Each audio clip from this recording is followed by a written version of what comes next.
All right, good morning. Good to have you here. Hope your day is going well. Next Monday at 1:10 p.m., what's going to happen is you'll turn in the Le Chatelet's Principle Lab that we did on Monday. Problem set 2 will be up. It'll have some acid and base stuff that we're talking about, mostly acids and bases separately. And then we'll take quiz number 2 over that kind of stuff. Also bring a printed copy of the Titration Calculations Lab. It's got a lot of pages to it, but I'm hoping by the end of lab next week you won't think it's too big of a deal. But if you see it, at first it's like, oh my gosh, Russell, but honestly, there's a method to the madness, so hang tight. If you have not picked your class presentation topic yet, do it by Friday at 9. You all have, so you're good to go. And also today, if you're on campus around 2 o'clock, we're supposed to have a fire drill. So get ready for that excitement. If you're not around, then you don't have to worry about it. Any questions, any of that kind of stuff. By Friday, you'll be able to check your grades online. I'm in the process of getting all the gradebook up and running and stuff, so I'll send an email out about that when it gets closer to it. It should be cool. Okay, so Monday, we left off talking about how water automatically, and a little bit always, dissociates into hydronium and hydroxide. And this is the product of hydrogen bonding. It's really strong. It does some wild things that a lot of other compounds don't. So every time you take a drink of water, you do drink a little bit of acid, hydronium, and a little bit of base, hydroxide. But the amount that you drink of acid and base is super, super small.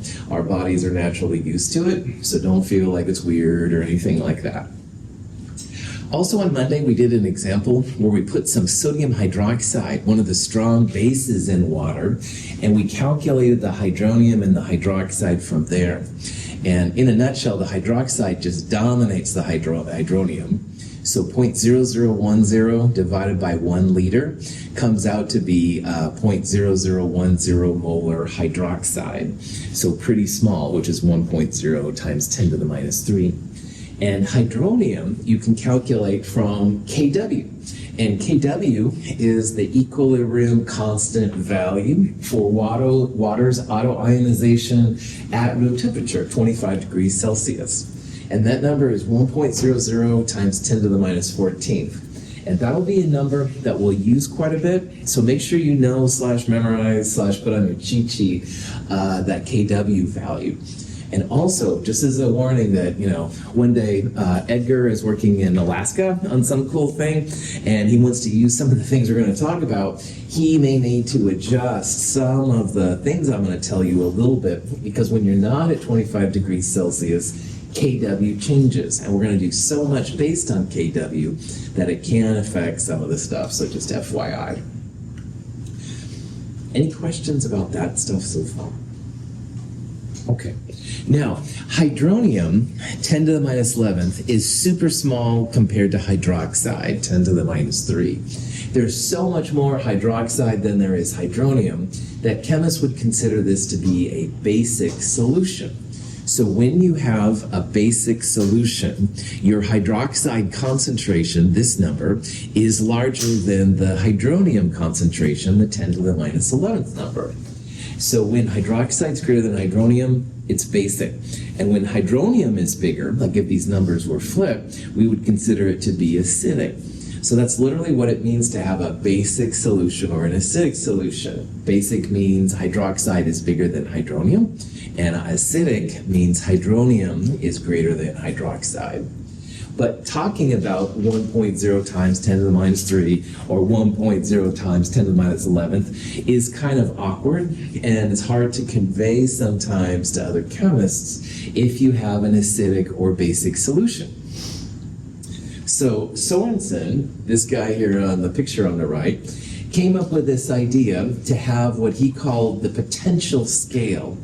And because it's all about the acid, as we're going to see here in a little bit, the pH scale was born. And pH is just minus base 10 log of your hydronium value, all right? So if you have neutral water, hydronium and hydroxide are the same. And we saw on Monday that if you take essentially the square root of Kw, you get 10 to the minus 7th moles per liter. So if you truly have neutral water, that's going to be the hydronium concentration and the hydroxide concentration. So pH minus log of that number, and again this is base 10 log, not the natural log, comes out to be 7.00. So 7.00 is considered neutrality for an acid-base solution. If you have a solution that's exactly 7, then that means you have just as much acid as you have base. And notice that it doesn't mean you don't have any acid or base. It just means that the acid and base concentrations are the same. Cool. This is Dr. Cohen. If you take Elizabeth organic chemistry with her, she's pretty awesome.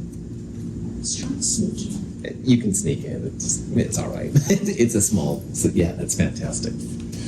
So anyway, pH of 7 means neutrality. pH of 7 means neutrality, and that doesn't mean you don't have any acid and base. It just means that the amount of acid and the amount of base are the same. And it's a pretty small number. I mean, 10 to the minus 7th moles per liter.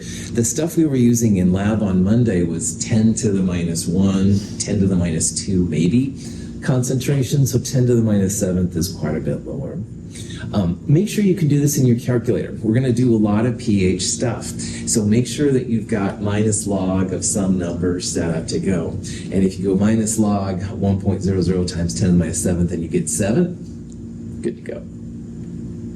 I think chemists like using it because he has those cool O's with the lines through them. I think that makes people happy and stuff. So anyway, questions?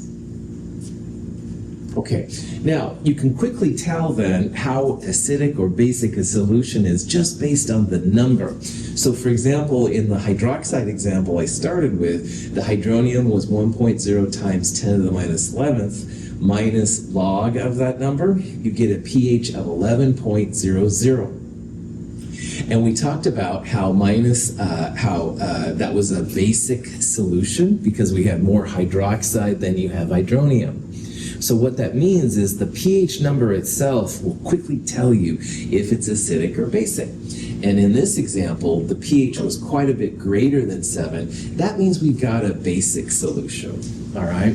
So pH is greater than 7 will be basic. On the other hand, if you have a pH that's less than 7, that means it's going to be acidic. You're going to have more hydronium than you have hydroxide. And then if you're at 7 or very close to 7, depending on your circumstances, that means you're going to have a neutral solution. So instead of saying, well, I have a 1.0 times 10 to the minus 11th molar solution, you can just say I've got a pH 11 and the hip chemist knows it's basic. Cool.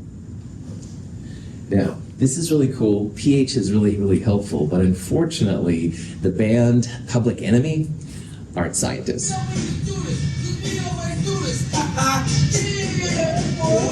Base, how low can you go? Really? All right. Bases, how high can you go? Okay, so unfortunately, Public Enemy. I really like Public Enemy, by the way, no disrespect. But anyway, base, how low can you go? No, it's base, how high can you go in terms of the pH scale. Chuck D at Public Enemy has an MBA, apparently. So he's not unintelligent, but he's not a scientist. Alas, what can you say?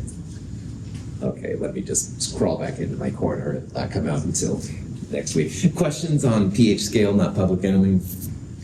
Thank heavens. Anyway, here's a question. Got a solution, pH of 10.5. Is it acidic? Is it basic? Is it neutral or lame? Well, maybe it is lame, but that's not relevant here. We're going to look at the value of pH to figure out what it is. This pH is greater than 7, all right? So pH is greater than 7 are always going to be basic. If the pH is equal to 7, it would be neutral. If the pH was, say, 1.5, a number less than 7, it would be acidic. Any questions? Okay, so I used to drink a lot of Diet Coke and stuff like that. I don't do as much anymore, but anyway, you can actually find the acidity of solutions around you, which is kind of cool. We will do stuff like this in lab, not next week, but the week after. It's kind of cool. So if we put a pH probe, which is what this thing is, The pH meter, which is this thing, will actually record what the pH is. That's a super helpful thing for scientists. So this Diet Coke is 3.12. Does that mean it's acidic, basic, neutral? Acidic, absolutely. It's less than 7, the pH value, so that means it's going to be acidic.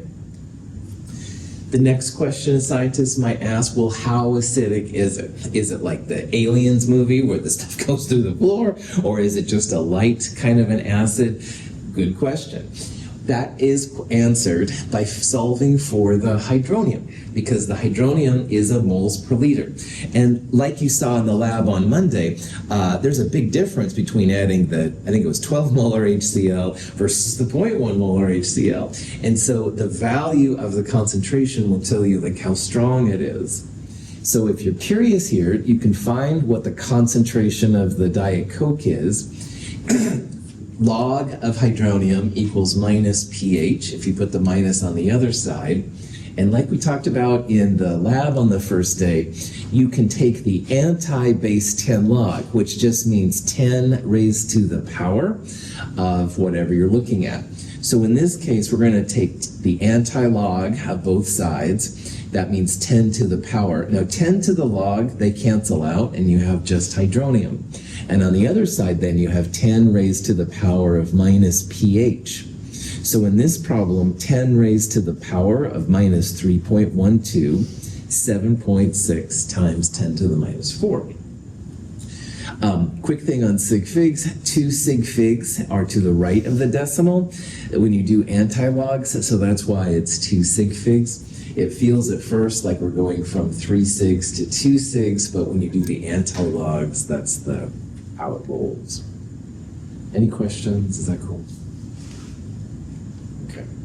So here's another example. We've got a solution. pH is 4.50. So 4.50 is a number that's less than 7. So that means this is acidic.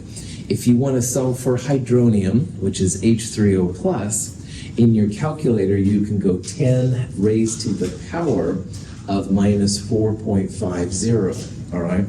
And you don't even have to have the LOG button for this one. You can literally just put 10, the little caret symbol, and then minus 4.50. And if you do that, it comes out to be 3.2 times 10 to the minus 5. Cool. Any questions on that? Again, just a little note on the sig figs and logs, because people will forget what we talked about the first week, which is fine. When you want to do significant figures with logarithms, when you're taking the logarithm, the number of sig figs is the number of numbers past the decimal. So for example here's log of 3.07 times 10 to the minus 3. Well, this number right here has 3 sig figs, so that means you want to go 3 digits past the decimal. The 2 right there apparently tells you something as to the magnitude of the number in logarithms. So again, I didn't make these rules, I'm just the messenger here, but that's how it rolls. Here's an example of a 2 sig fig number, so you can see how the answer here has 2 digits past the decimal, all right?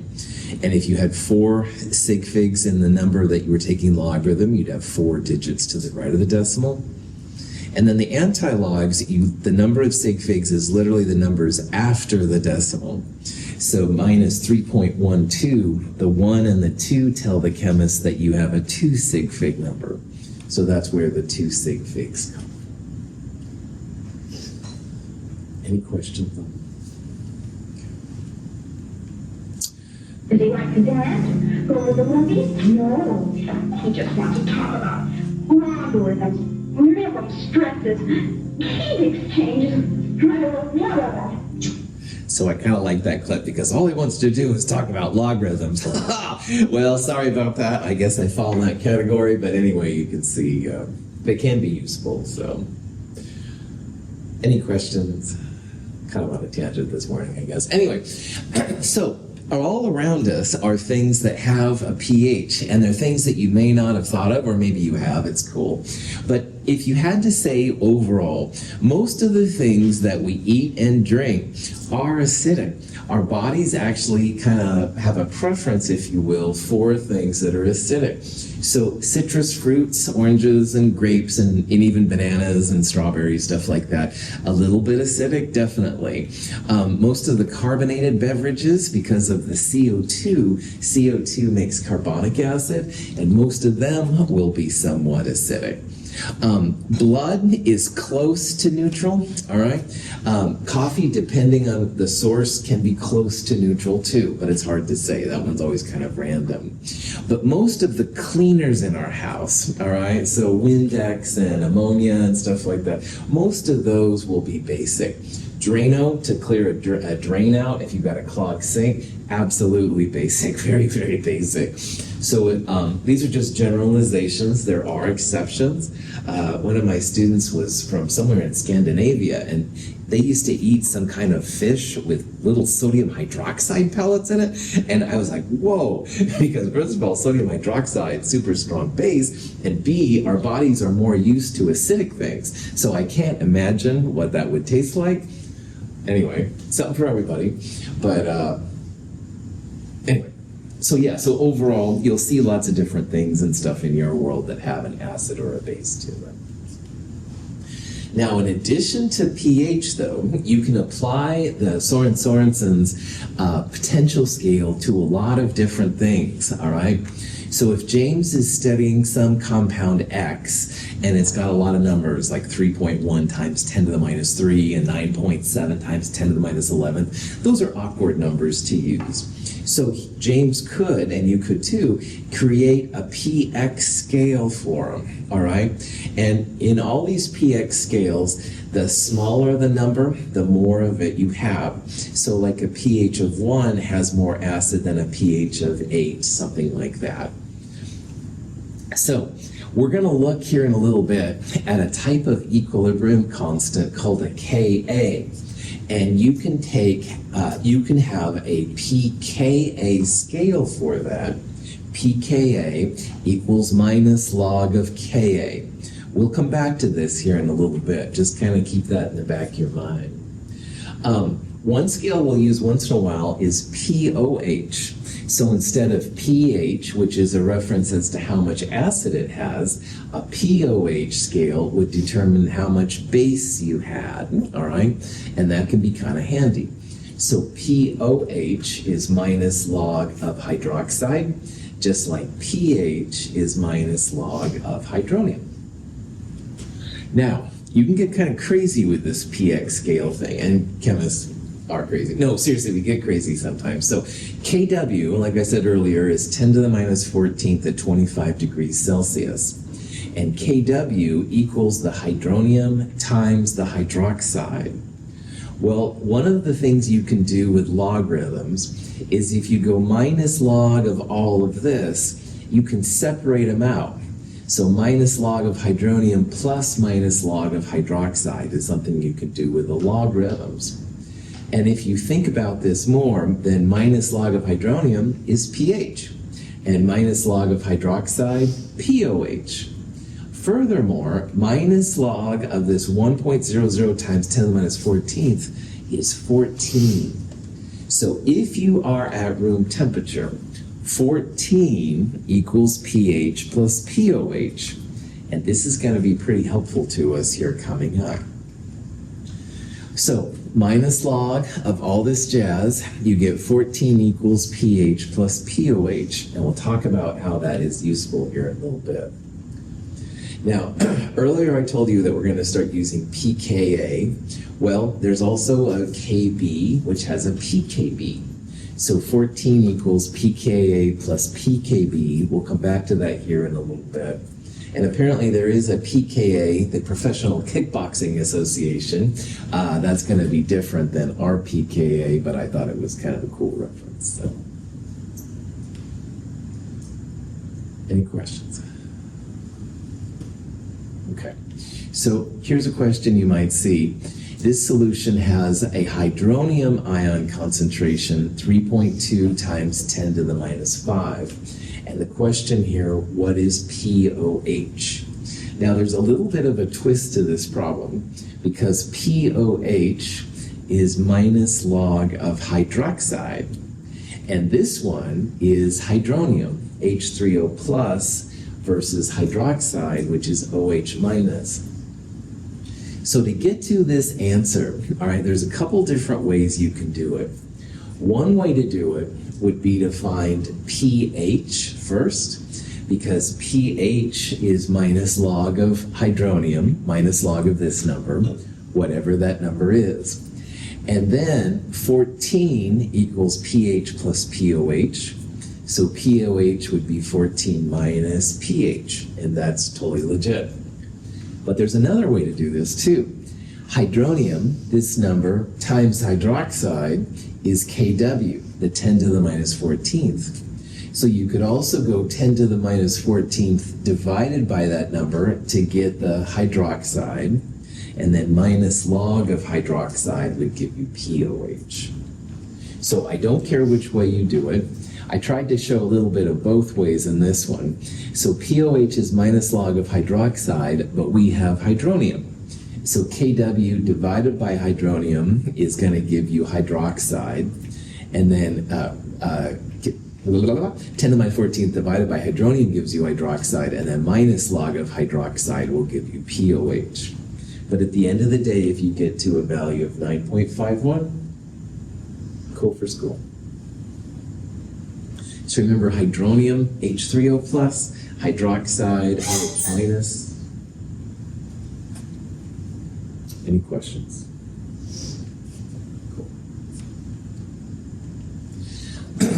This is an example of a pH strip, and we will use some of these in the lab later. And there are different kinds of pH strips, but more often than not, acids show up as kind of a pink, maybe even a red color, and the bases will be blue or maybe even like a purple color. And so you can use this as a guide. So if you just take one of these strips and you put it in a solution and it turns blue or purple, that means you're going to have a base. On the other hand, you put it in a solution and it's kind of a reddish color, then that means you're going to have an acid. So at this time, I think it's useful to think about relationships between pH and hydronium, hydronium and hydroxide, and hydroxide and POH, all right? Now remember that Kw equals hydronium times hydroxide, which is 10 to the minus 14th. And also remember that pH plus POH equals 14. So on the left-hand side here, here's good old pH. Acidic is 0, basic 14, neutral kind of in the middle.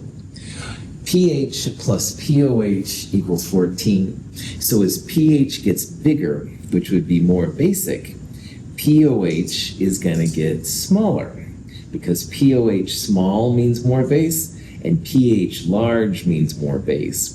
So you can see how pH and POH are kind of opposite each other, because pH and POH together must be equal to 14.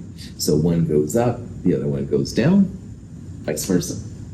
Now, hydronium and hydroxide are also related to something, but it's Kw. So hydronium goes up, that means hydroxide's going to go down.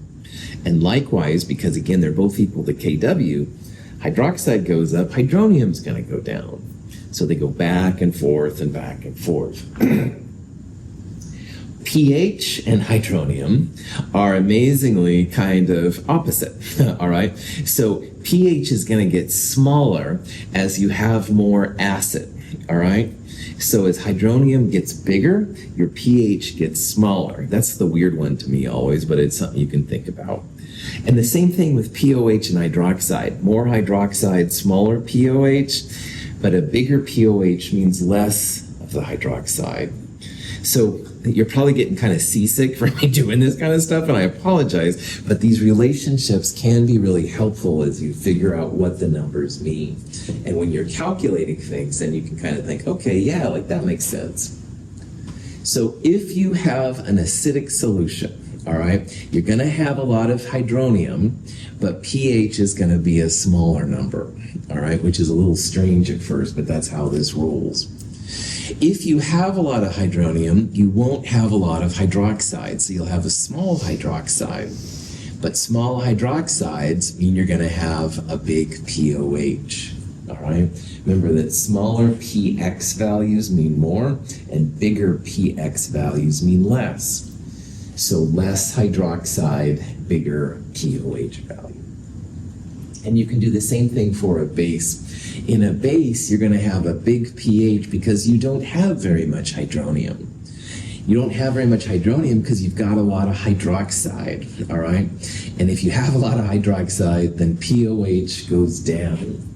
So it's a little weird, but it's all stuff you can do. Any questions?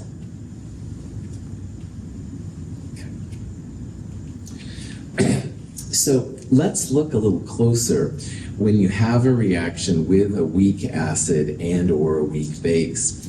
And on Monday, we talked about how when you have a weak acid and it reacts with something, it makes a conjugate base.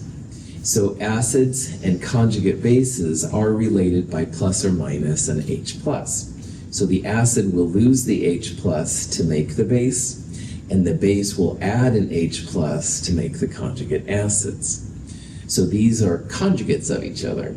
And ammonium and ammonia are conjugates, and hydrogen carbonate and carbonate are conjugates. Conjugates are always related by an H+.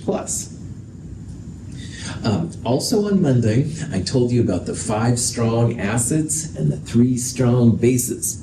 And those 5 strong acids, HCl, HBr, HI, HNO3, and HClO4. And the 3 strong bases, sodium hydroxide, lithium hydroxide, potassium hydroxide. And why I want you to memorize them, there's more than one reason, but all the other acids and bases that aren't in that magic list of 8 are going to be weak, all right? And unless I tell you explicitly that they're not or something. So all the other weak acids and weak bases, maybe 1 in 100 of the molecules will dissociate to their conjugates, but most of them will stay by themselves. So if the bad guys say, okay, you got to put your hand in a strong acid or a weak acid, pick the weak acid, all right? Because strong acids will eat your hands away and stuff really, really bad. Weak acids don't have the same hydronium power, so you'd expect anyway that they would be better to put your hand in than the strong acid. Chemistry. Save your life. Just joking. Anyway, acetic acid is probably the most common of the weak acids that we're going to talk about. The acidic hydrogen on acetic acid is right there. It's next to the COO part of the carboxylic acid. So a lot of times what chemists do is they abbreviate it as HOAC. This is the acidic hydrogen, and the CH3CO2 is the acetate, the OAC part right there. So if you do that, you can then write acetic acid in water makes hydronium and acetate ion.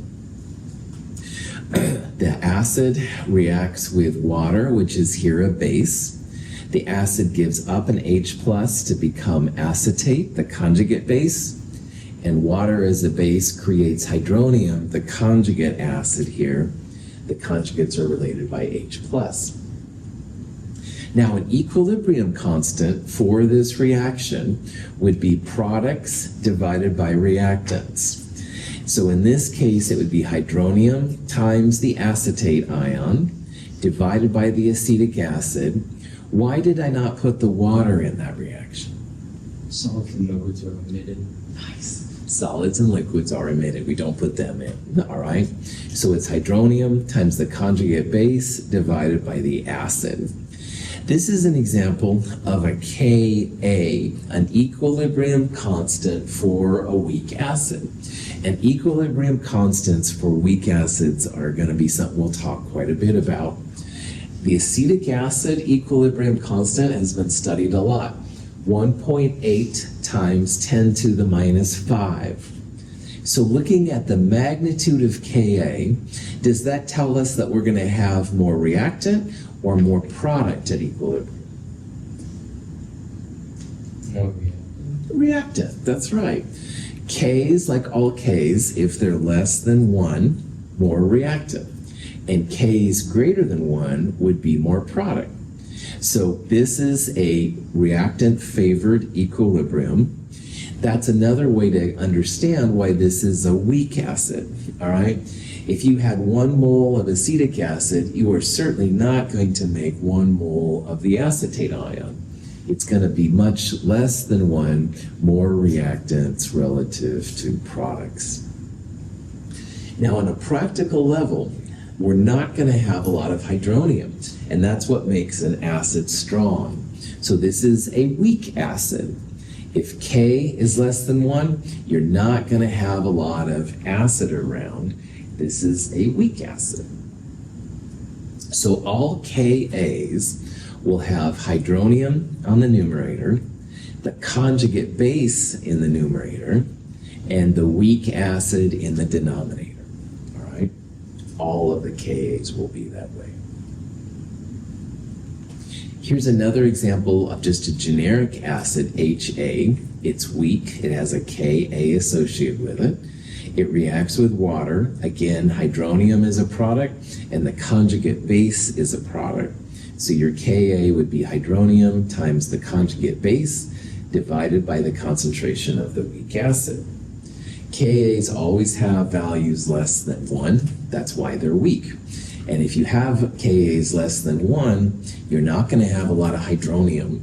So if you forced me to say what a range of pH values for weak acids would be, I'd say they're usually no more than 2, and they can get pretty close to 7. If they were truly 7, they'd be neutral, and that wouldn't really make it an acid per se, but it will get close to 7.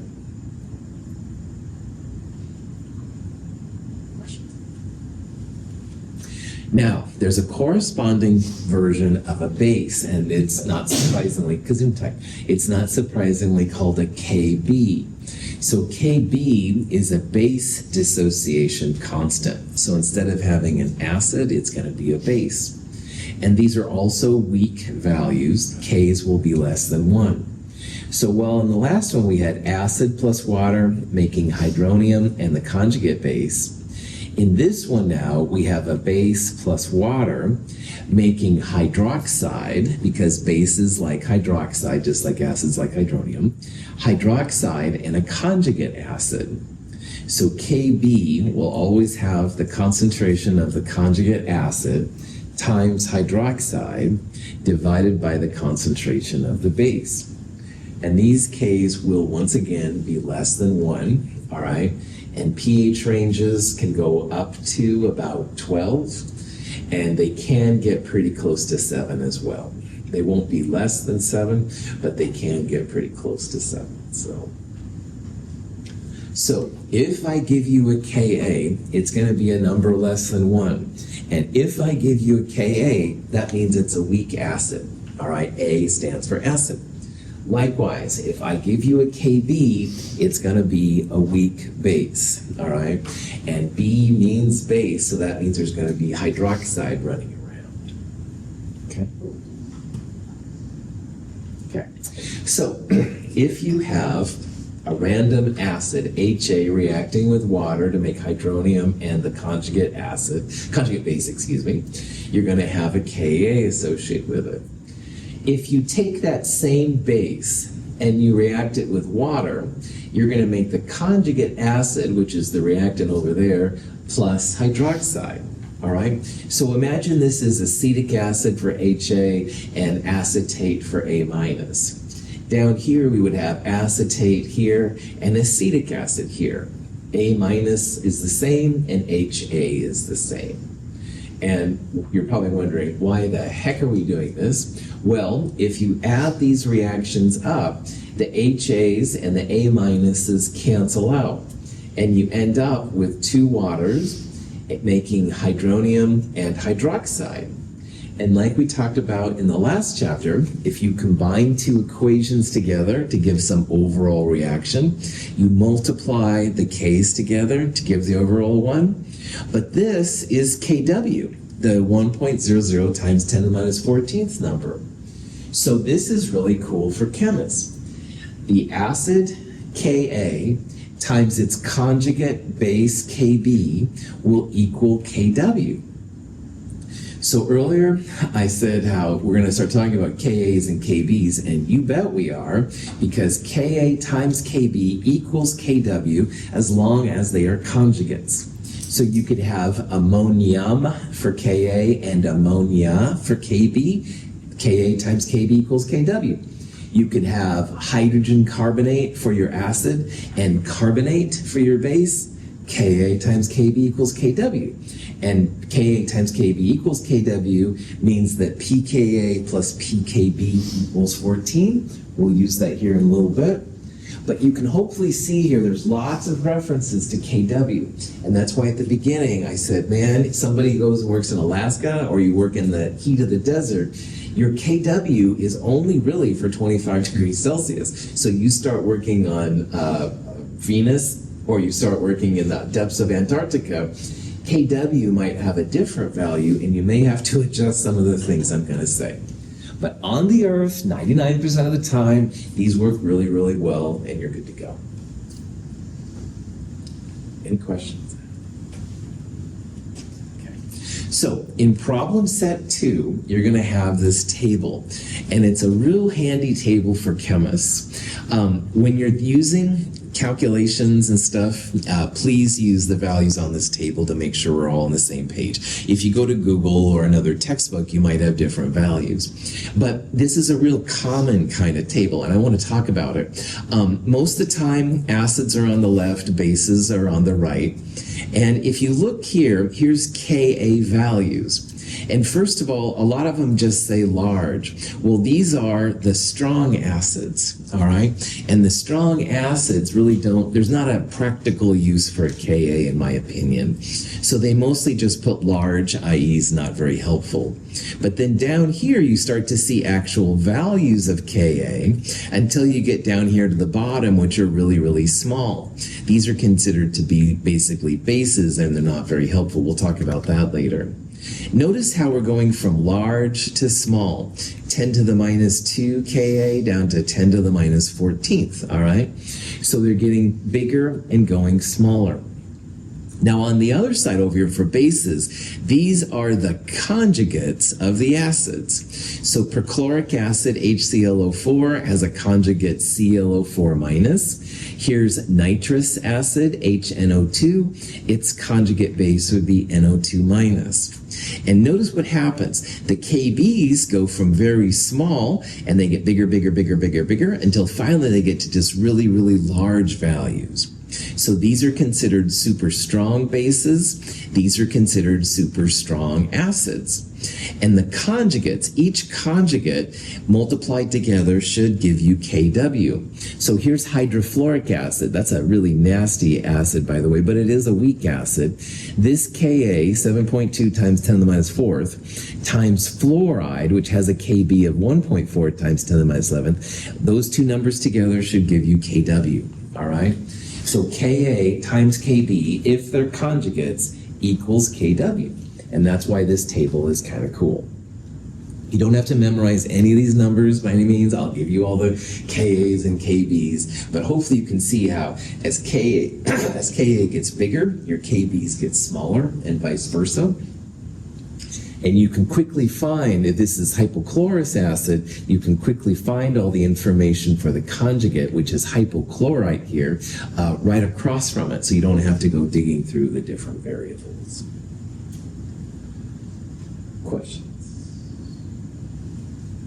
Okay, so here's a question that you might see, which is the strongest base, all right? And these are all Kb values that are given. Now, Kb is always equal to conjugate acid times hydroxide divided by the base itself.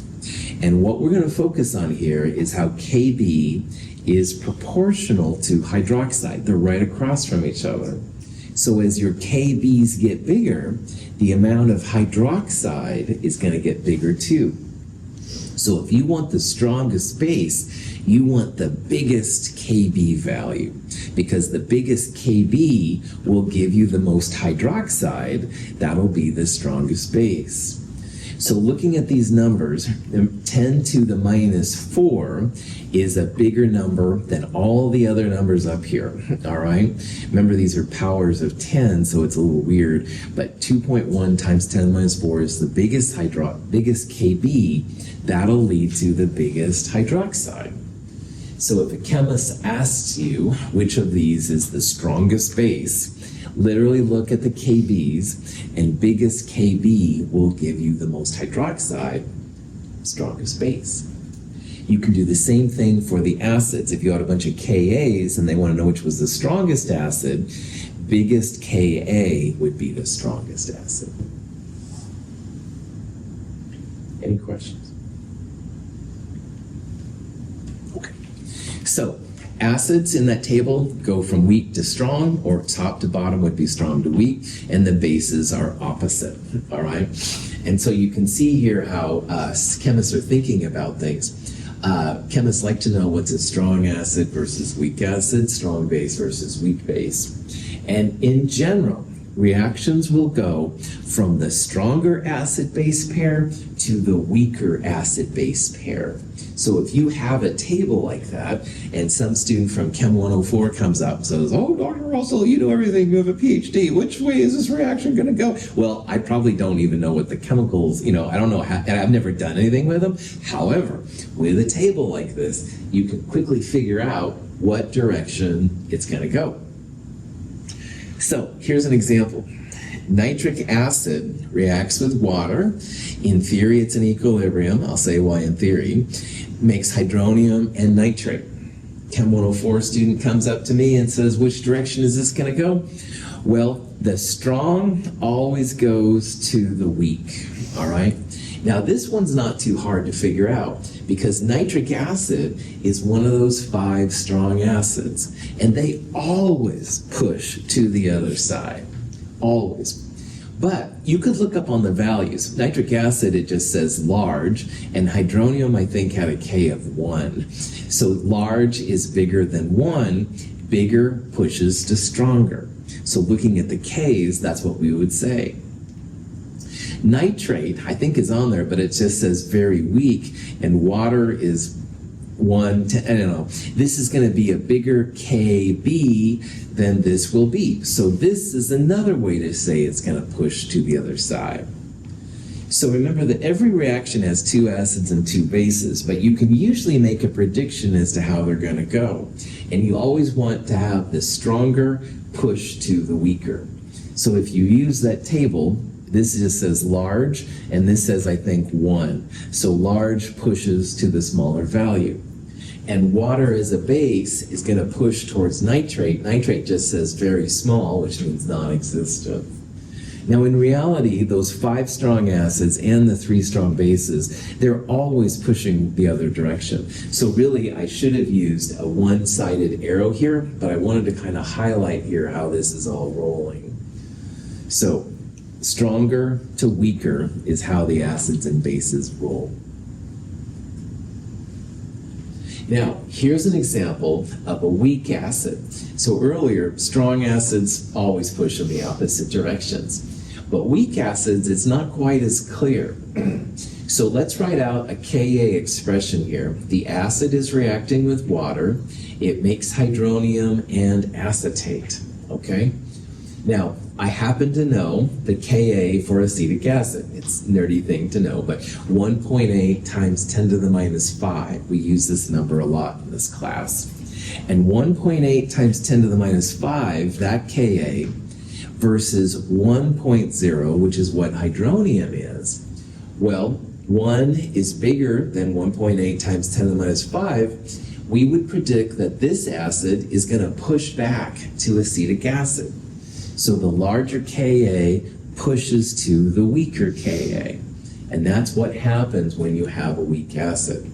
Now, if you don't want to use acids, you can use bases. This base is something like 5.6 times 10 to the minus 11th. I'm not as sure on that Kb value. But I know it's smaller than water, so small, or this one is a little bigger, so it's going to push in the opposite direction. So in this, yeah, this one's bigger. I don't know this number, so never mind. Forget what I said about that. But I know the acids because I'm kind of the acid guy.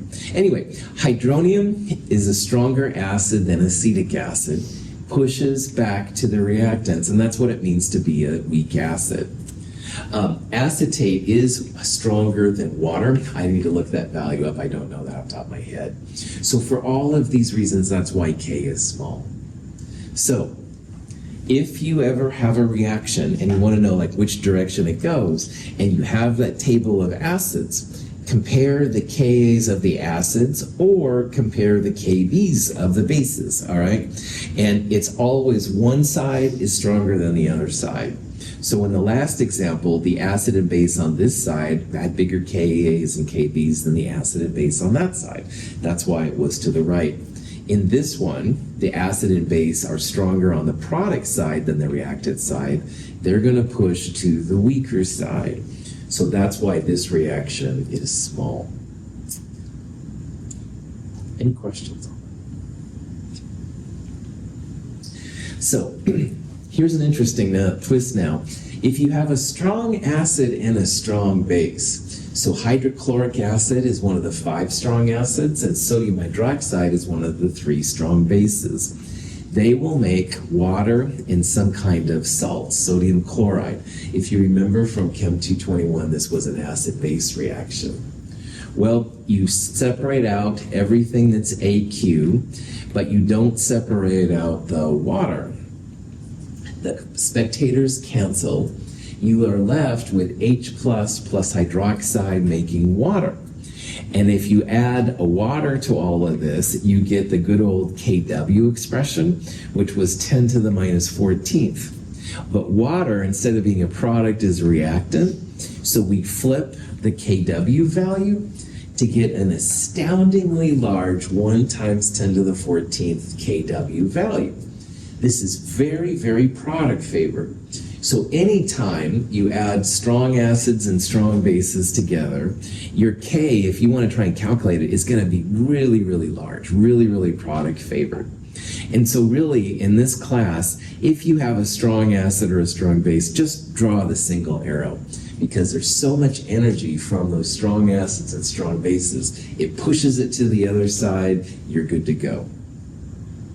There will be no acid and no base left if you have equal molar quantities. So once in a while you hear about old chemistry instructors that take acids and bases, they mix them together and they drink it. Not my watch, mister. But anyway, if in theory it should be okay, because you'd have salt and water. It would taste salty, but you wouldn't do it. But man, I would be so freaked out that our sig figs were wrong or something, and you'd end up with a little excess reactant, HCl, and oh, that would be bad for your throat. So anyway, questions kind of went off tangent there. Okay, now weak acids and weak bases, if you want to know how they roll, you can figure out K values for them as well with a little trick. So let's say we took acetic acid, a weak acid, and you add sodium hydroxide to it, which is just a source of hydroxide. You can take the sodium off. Well, that'll make water and the acetate ion. So if you're curious what kind of Ks these things will have, chemists have looked at this long enough, and they realize that if you flip the reaction around, you get acetate plus water on the reactant side, making acetic acid and hydroxide on the other. And that is a Kb for acetate. So if you take the Kb from the table for the acetate ion and go 1 over it, you get also a very large K value, very product favored. 1.8 times 10 to the 9th. So what this means is those strong bases are going to just annihilate all the weak acid they can. Annihilate to me means very big Ks, all right? Not just 1 or 10, they're going to be really large. And they're going to make the conjugate base in water. So your final solution will be basic from the acetate. Cool. So strong bases plus weak acid, totally product favor.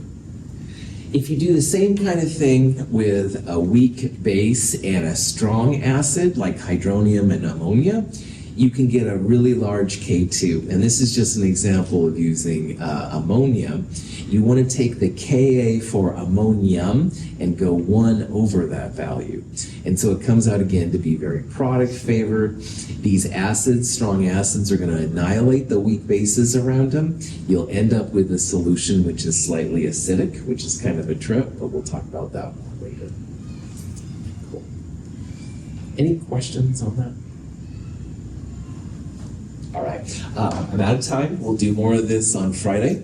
Have a great day. Fire alarm supposedly drilled today at 2 o'clock if you're on campus, just FYI.